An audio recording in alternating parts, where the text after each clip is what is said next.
신약성경 364면입니다. 히브리서 11장 7절입니다. 짧은 본문이라 다 함께 합독하시겠습니다. 함께 읽겠습니다. 믿음으로 노아는 아직 보이지 않는 일에 경고하심을 받아 경유할 것으로 방주를 준비하여 그 집을 구원하였으니 이로 말미암아 세상을 정죄하고 믿음을 따르는 의의 상속자가 되었느니라. 아멘. 어제 나눴던 내용들이 조금 어려운 내용이 있어서 오늘 조금 보충하고 오늘 본문으로 나아가도록 하겠습니다. 어제는 에녹의 믿음을 통해 믿음을 정의했다면 오늘은 반대로 믿음의 정의를 통해 에녹의 믿음으로 나아가도록 하겠습니다. 하나님께 나오는 자, 이게 좀 추상적일 수 있는데 쉽게 말하자면 기도하러 나오는 자 또는 예배에 나오는 자라고 할 수 있습니다. 그런 자들은 믿음이 있기 때문에 나옵니다. 믿음이 없이 기도하러 오거나 예배하러 나오실 분은 없으실 것입니다. 그런데 이 믿음에는 두 가지가 반드시 전제되어야 합니다. 우리가 나오는 대상인 하나님이 살아계신 하나님이시라는 겁니다. 그러나 살아계시다는 것을 믿는 것이 믿음이라고는 할 수 없습니다. 과거 무속신앙에는 나무나 달이나 해 또는 동물, 호랑이 같은 것을 놓고 기도했습니다. 나무나 달이나 해, 호랑이는 살아있는 존재입니다. 그러면 그런 것도 믿음일까요? 그들은 우리의 소원을 들어줄 대상이 아닙니다. 피조물이 어떻게 피조물의 소원을 들어줄 수 있겠습니까? 그러니까 주님께 나아가는 자는 하나님이 살아계시고 동시에 상 주시는 분임을 믿기에 그것이 진짜 믿음이라 할 수 있는 겁니다. 즉 우리가 기도하면 우리의 기도를 들으시고 또 기도에 응답하시는 분이심을 믿는 것이 믿음인 것입니다. 살아계시고 또 전지전능한 분을 믿는 것이 진짜 믿음인 것입니다. 반면 돌부처나 금신상이나 기타 여러 가지 어떤 조형물을 믿는 것은 다 죽은 존재들 아닙니까? 죽은 신이 어떻게 우리의 기도를 들을 수 있으며 우리의 소원을 들어줄 수 있겠습니까? 그것을 믿는 것도 믿음이지만 가짜 믿음 또는 헛된 믿음이 되는 겁니다. 이 믿음을 가지고 주님께 나아가는 자가 주님을 기쁘시게 하는 자입니다. 그런데 자신의 문제나 어려움 때만 나아간다면 주님께 나아가는 자는 하나님이 그래도 반가워하시겠지만 그 자를 주님과 동행하는 자라고는 할 수 없을 것입니다. 여러분과 여러분의 자녀의 관계를 한번 생각해 보십시오. 아쉽고 또 돈 필요할 때만 찾아온다면 그래도 반갑지만 참 기쁨이 되지 못합니다. 그러나 바라는 것과 상관없이 원하는 것은 전혀 없어도 그냥 매일매일의 삶이 주님과 동행하는 자는 그 자가 주님을 기쁘시게 하는 자입니다. 그러한 삶을 산 자가 에녹이고 하나님이 그 에녹을 호련히 변화시켜 천국으로 데려간 것입니다. 이 에녹이 얼마나 참 부러운지 모르겠습니다. 죽음을 통과하지 않고 하나님이 데려가신 이 자를 말입니다. 오늘은 노아의 믿음에 대해 다루고자 합니다. 노아의 그 심판 상황들과 하나님의 뜻을 우리가 한번 살펴봤으면 좋겠습니다. 노아는 람에게 아들로서 아담의 10대 손입니다. 그의 기록은 창세기에 이렇게 기록되어 있는데 제가 한번 읽어드리도록 하겠습니다. 창세기 6장 8절에서 10절입니다.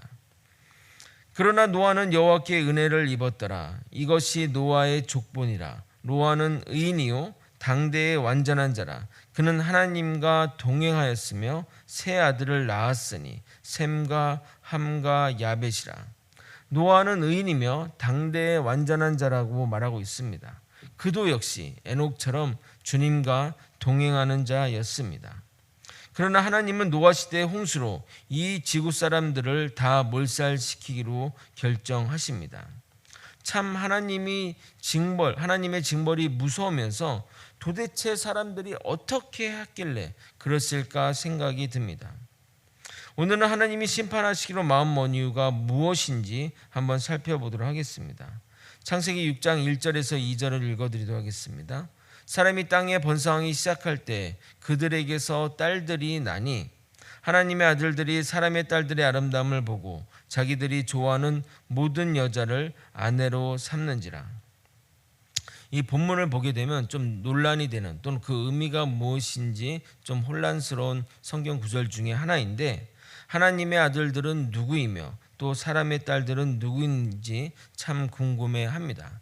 여러 가지 의견들이 있습니다. 뭐 천사라고, 하나님의 아들을 천사라 보고, 뭐 사람의 딸들을 인간의 딸로 보고, 뭐 여러 가지 의견들이 있지만 대다수 학자들이 지지하는 의견을 설명드리도록 하겠습니다.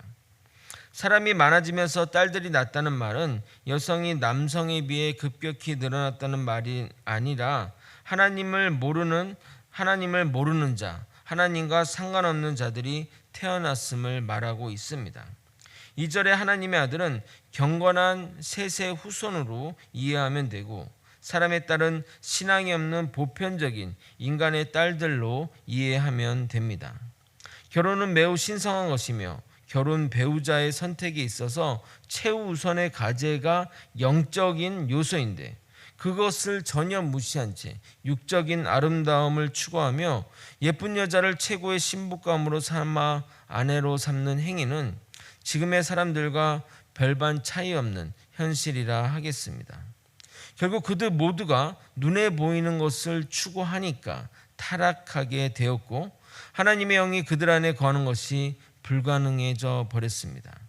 그들이 육체에 따른 삶을 살게 되면 그들에게 허락된 장수의 삶이 더 독이 될 것을 염려하여 하나님은 인간의 수명을 120살로 낮추게 됩니다. 이것은 꼭 120살만 되면 멀쩡한 사람도 죽는다는 말이 아니라 대략적인 어떤 한계를 말하는 것입니다. 그런데 정말 노아의 홍수 이후로는 대부분의 사람들이 120살 안팎의 인생을 살게 됩니다. 하나님이 천지 창조하실 때 보게 되면 궁창 위의 물과, 그러니까 궁창이 하늘을 얘기하는 거죠. 하늘 위의 물과 하늘 아래 물로 나눠서 이 세상을 창조했다고 말하고 있습니다. 그런데 대부분의 학자들은 이 노아의 홍수는 그 궁창 위의 물이 땅 위에 내린 것으로 해석합니다. 창세기 1장 7절에 이렇게 얘기합니다. 하나님이 궁창을 만드사 궁창 아래의 물과 궁창 위의 물로 나누게 하시니 그대로 되니라. 그러니까 하나님이 처음 창조했을 때는 그 땅이 있었고 이제 그러니까 하나님이 창조했을 때 하늘을 만드시고, 그 하늘을 만드실 때 그 물을 양쪽으로 갈랐는데 하늘 위의 물과 땅 아래의 물로 나눴다는 겁니다. 그리고 나중에 이 물을 모음으로써 묻이 드러나게 되는 겁니다. 기상학자 및 천체 과학자들은 노아의 홍수 때 하늘에 있던 물이 층이 아래로 내려오면서 벌어진 성경의 기록이 맞다면 외계로부터 오는 광선을 인간이 직접 맞게 됨으로써 수명이 짧아진 것이 타당하다고 말합니다. 창세기 6장 3절에 그들이 육체가 되었다는 말의 의미는 하나님의 형상으로 창조된 인간이, 영혼을 지니게 된 인간이 하나님과 친밀히 교류하며 하나님의 뜻을 이루는 삶을 살아야 되는데 육체의 정욕을 따라 살며 범죄하며 살고 있음을 상징적으로 나타내는 표현입니다. 그러므로 노아 홍수의 심판의 근본 원인은 성적인 타락에 있음을 알 수 있습니다.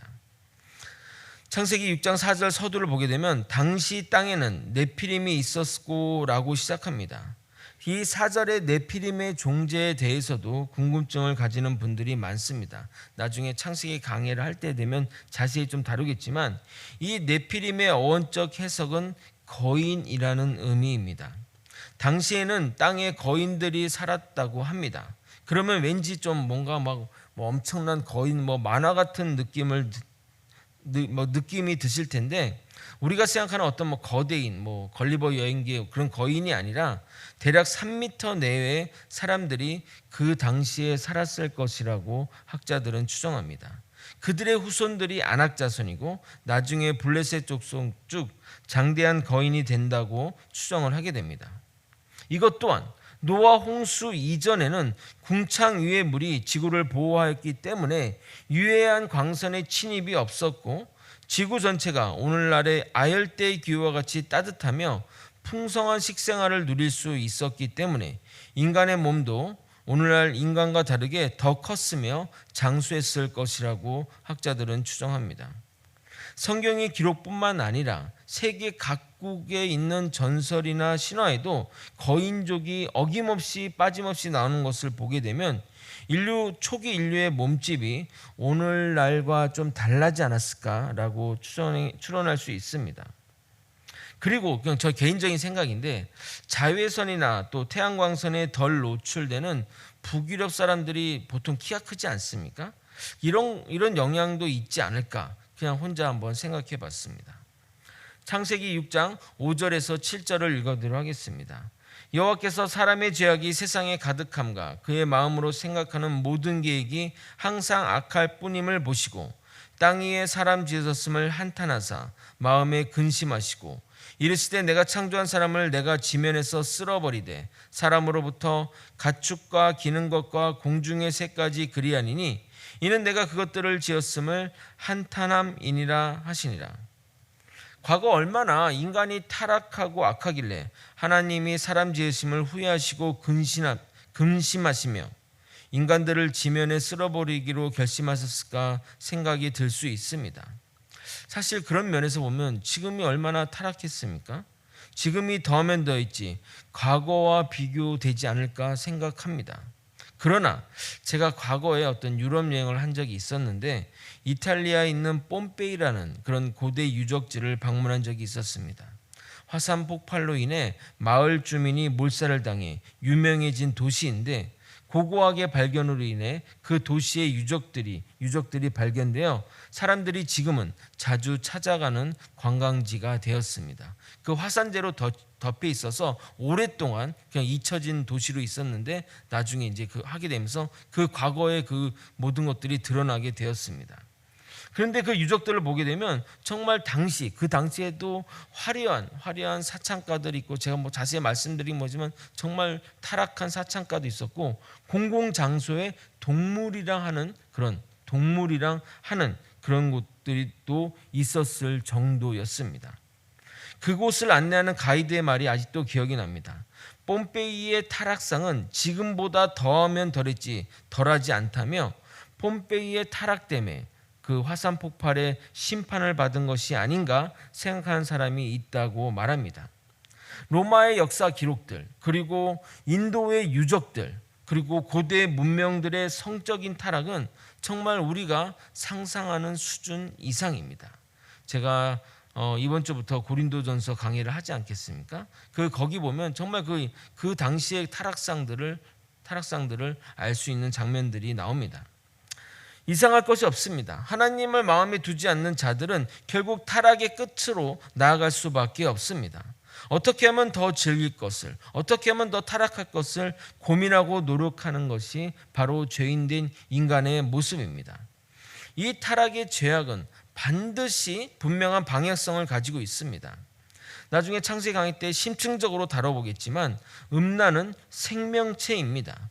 일정한 방향성을 가지고 나아가고 결국 이 음란이 숙주를 죽일 정도로 커져서 멸망에 이르게 하게 됩니다. 그런데 왜 이 세대에 이런 심판이 일어나지 않을까 생각할 수 있습니다. 우리 하나님은 의인 몇 명 때문에 심판을 거두시는 분이십니다. 소돔을 멸망하기로 고민하셨지만 아브라함이 막았으면서 의인 10명만 있으면 심판하시겠냐고 물어보자 하나님이 의인 10명만 있어도 결코 심판하지 않겠다고 말씀하십니다. 창세기 18장 32절입니다. 아브라함이 또 이르되 주는 노하지 마옵소서 내가 이번만 더 아뢰리이다. 거기서 10명을 찾으시면 어찌하려 하시나이까 이르시되 내가 10명으로 말미암아 멸하지 아니하리라. 그러니까 고로 소돔과 고모라의 멸망의 원인은 그 10명의 의인이 없었기 때문에 생긴 것이라 생각할 수 있습니다. 아까도 말씀드렸지만 지금의 세상이 얼마나 타락하고 멸망받아 당연한 그런 때 아닙니까? 얼마나 타락했습니까? 그런데 이 나라를 멸망하지 않는 이유는 이 나라와 이 민족을 위해 또 이 세상을 위해 기도하는 사람들이 있기에 하나님이 심판을 행치 않는다고 생각하는 것입니다. 그렇기 때문에 우리 개인의 기도를 위해서도 기도를 해야겠지만 이 나라와 이 세상이 더 이상 타락의 길로 가지 않도록 기도해야 되는 것이 우리에게 사명으로 존재하는 것입니다. 하나님은 마음을 정하시고 노아를 부르셔서 최후 심판에 대한 이야기를 하시면서 배를 만들라고 하셨습니다. 이처럼 하나님은 심판을 하시면서 그 피할 길을 만들어 주셨습니다. 근데 이 피할 길은 노아와 노아 가족만을 위해 허락한 것이 아닙니다. 심판을 하시겠다고 말하고 무려 120년 동안 시간을 주셨습니다. 노아도 사람들에게 말했을 것입니다. 하나님의 심판이 있으니까 정신 차리십시오, 회개하십시오 라고 말했을 것이고, 분명히 그들도 노아의 행동을 보면서 제가 저렇게 산에다 짓는 것이 이상하다 생각하며 그것들을 또 그의 행동을 통해 알게 되었을 것입니다. 그러나 대부분의 사람들은 홍수가 온다고 저런 배를 만드냐며 콧방구 끼며 무시하고 비웃었습니다. 노아가 방주에 들어가서도, 비 온다고 방주에 들어가서도 먹고 마시고 아무 일도 없는 것처럼 살았습니다. 누가복음 17장 27절입니다.